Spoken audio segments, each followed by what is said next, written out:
लोहगडावर जाण्यासाठी प्रत्येकी 25 रुपये आपल्याला एंट्री फी द्यावी लागते, त्याशिवाय आत सोडले जात नाही।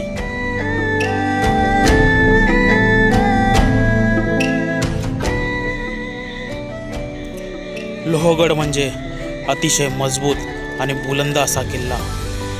पुणे जिल्ह्यात मळवली गावात थाट मांडून बसलेला असा हा सुंदर किल्ला। पावसाळ्यात येथे पर्यटकांची भरपूर गर्दी असते।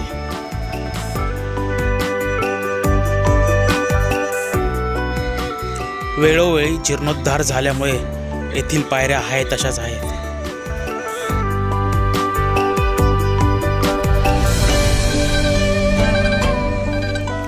ट्रेक सुरू झाल्यावरती आपल्याला 4 दरवाजे लागतात। एक गणेश दरवाजा, दुसरा नारायण दरवाजा, तिसरा हनुमान दरवाजा आणि चौथा महादरवाजा।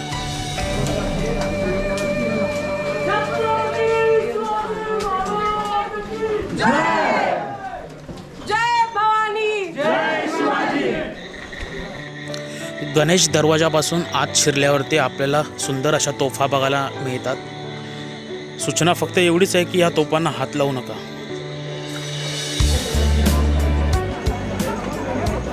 गड किल्ल्यांवरची दिवसेंदिवस वाढणारी ही गर्दी चांगलं की वाईट, माझं मत फक्त एवढंच आहे की फक्त पावसाळ्यातच गड किल्ले फिरू नका, उन्हाळ्यात आणि हिवाळ्यात सुद्धा फिरा। महाराजांची गर्जना दिल्यावरती प्रत्येकाच्या तोंडातून हा आवाज आलाच पाहिजे, त्याची ही एक झलक। छत्रपती शिवाजी महाराजांचा, छत्रपती संभाजी महाराजांचा। हर हर हर हर।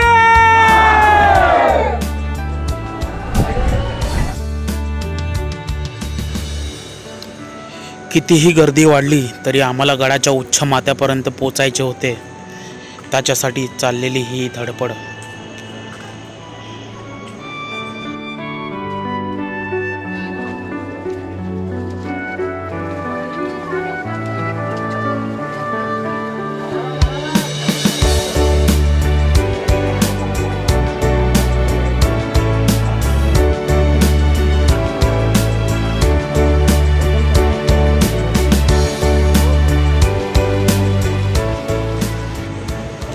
नाना फडणवीसांनी बांधलेला हा नारायण दरवाजा, ह्याच्या पुढे हनुमान दरवाजा, मग गडाचा उच्च माथा।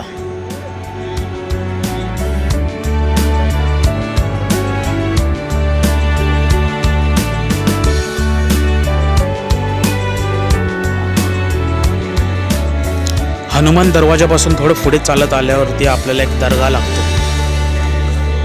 त्यानंतर महादेवाचे मंदिर। तर चला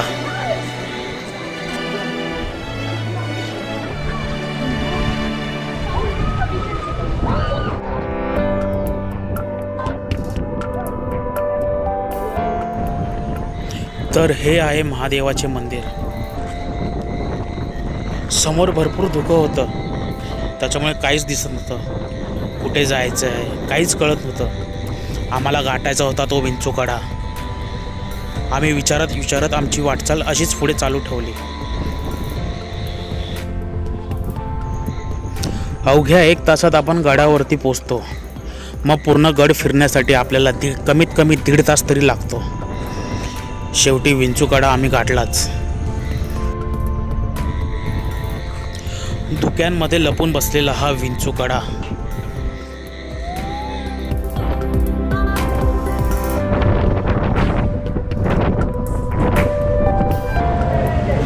तर मित्रांनो, आत्ताच आमचे दोन्ही ट्रेक कंप्लीट करून झालेले आहेत आणि पावसाळ्यामध्ये गडावर भरपूर ठिकाणी बघायला भेटलं की जे गडावरच्या टाक्या आहेत तिथे पब्लिक डायरेक्ट जंप करते त्या पाण्यामध्ये। ते पाणी आम्ही पिण्यासाठी वापरतो उन्हाळ्यात ट्रेक करत असतो वेळी,